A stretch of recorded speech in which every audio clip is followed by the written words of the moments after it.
കുടുംബത്തിന്റെ വിളക്ക് എന്ന് പറയുന്നത് അത്താണി എന്ന് പറയുന്ന സ്ത്രീ തന്നെയാണ്. ഇന്നത്തെ കാലത്ത് വിദ്യാഭ്യാസം എന്നുള്ളത് ഭയങ്കര ഇമ്പോർട്ടന്റ് ആയിട്ടുള്ള ഒരു കാര്യമാണ്. അപ്പോൾ സ്ത്രീകളെ എവിടെ ഒതുങ്ങി കൂടേണ്ടവരല്ല. വിദ്യാഭ്യാസം വേണ്ട, സ്വന്തം കാലിൽ നിൽക്കാൻ പറ്റുന്ന സ്ത്രീകൾക്കും അതിന്റെ എല്ലാ കാര്യങ്ങളും വെട്ടിത്തുറന്ന് പറയാനുള്ള ഒരു കറേജ് നമുക്ക് ഉള്ളിൽ നിന്ന് ഓട്ടോമാറ്റിക്കലി തന്നെ വിദ്യാഭ്യാസത്തിൽ നമുക്ക് വന്നിട്ടുണ്ട്. ഇപ്പോൾ പുറത്തു വന്ന ചെലവ് ഒരുപാട് കുറയ്ക്കാൻ പറ്റും ഓൺലൈനായിട്ട് പഠിക്കുന്ന സമയത്ത്.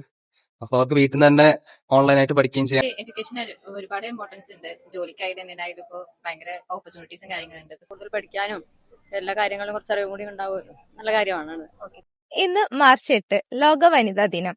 ഓരോ സ്ത്രീയും വിദ്യാഭ്യാസം നേടുമ്പോൾ സമൂഹത്തിന്റെ വികസനത്തിനും അതുപോലെ തന്നെ കുടുംബ പുരോഗതിക്കും മുഖ്യ പങ്കാണ് വഹിക്കുന്നത്. ഓരോ പെൺകുട്ടിയും വിദ്യാഭ്യാസ സമ്പന്നയാകുമ്പോൾ പുതിയ തലമുറയെ വളർത്തിയെടുക്കുന്നു. പരിധികളില്ലാത്ത സ്വപ്ന ലോകത്തേക്ക്, തളരാത്ത ചുവടുവെപ്പിലേക്ക്, തുല്യനീതി അധിഷ്ഠിതമായ ലോകത്തെ വളർത്തിയെടുക്കാൻ കഴിവുള്ള ഓരോ പെൺകരുത്തിനും ലോക വനിതാ ദിനാശംസകൾ.